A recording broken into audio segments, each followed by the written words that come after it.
Hi everyone and welcome to my channel. So today, is it a problem if I'm still feeding my child, and at what age do I need to stop? So with this, in any of my topics that I talk about, but particularly around eating and food, the first thing for us to consider is, can I keep the calm feeling with my child, the love, the safety, the trusting feelings? That's the crux from where we move forward. So it comes down to us as mothers holding our heart space for our children, so that in that energy, then they can go forth in their best light. But if we bring fear, then they can't. So when it comes to our child saying, feed me, or they won't, and you consider picking up the spoon or the fork yourself, it comes down to, is this something that's actually holding your child in a better position to be able to eat? And I call it the hand of love. It's that loving hand that's, okay, now you're bathing me in your love if you're feeding me. A little bit like if your child is sucking their thumb and still getting that safety feeling of like they're breastfeeding or bottle feeding even. But it's coming back to that they're gaining a sense of love and trust from you by doing this feeding. And so that then asks the question, well, what age is it not appropriate? And what I say to many mums that I work with around fussy eating is, we've got to consider, what do we actually want for our child right now? Is it that you want them to be able to eat independently, or is it that you want them to eat a good amount of nutritious, healthy food, the best that they can eat right now? Most mums, I think 100% would always say, oh yeah, I want them to eat the best food possible right now. I don't care so much about the independent eating if I'm having to pick.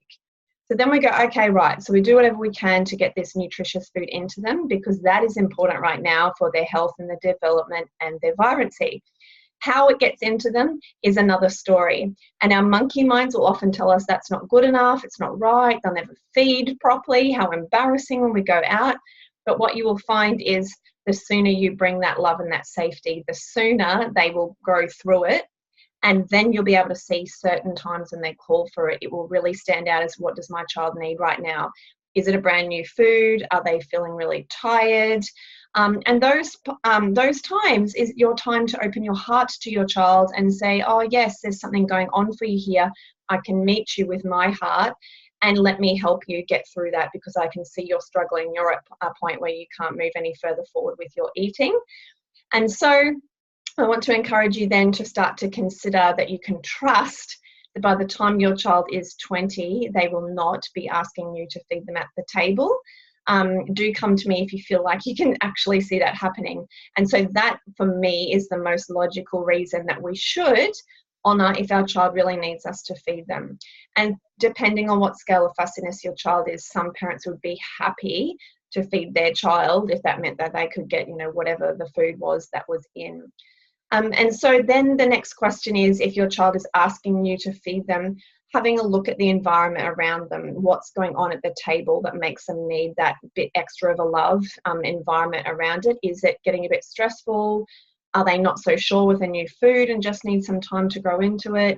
Are they coming to the table stressed or tired or sick or something like that that's making them ask for that hand of love as well? And so the sooner you say, yes, sure, the sooner your child goes, wow, they're on the same page as me. And then you get that heart-to-heart connection, you get more love, you get more trust.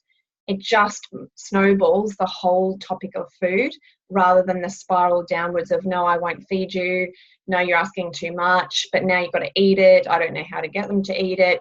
And you can see where it goes into bribing and yelling and all the yucky stuff. You don't want to go on that downward spiral. It goes nowhere. It's a dead end. So I want you really to consider then, okay, if I start to, feed them, and of course you can back it off. You do one, I do one. If it doesn't go well, then you might have to go, okay, something's going on right now. My child is asking me to give them more love. Don't be a pain about giving the love. Just give it and see how that makes the mealtime spiral upwards, and see how that effect plays onto the next mealtime and the next mealtime.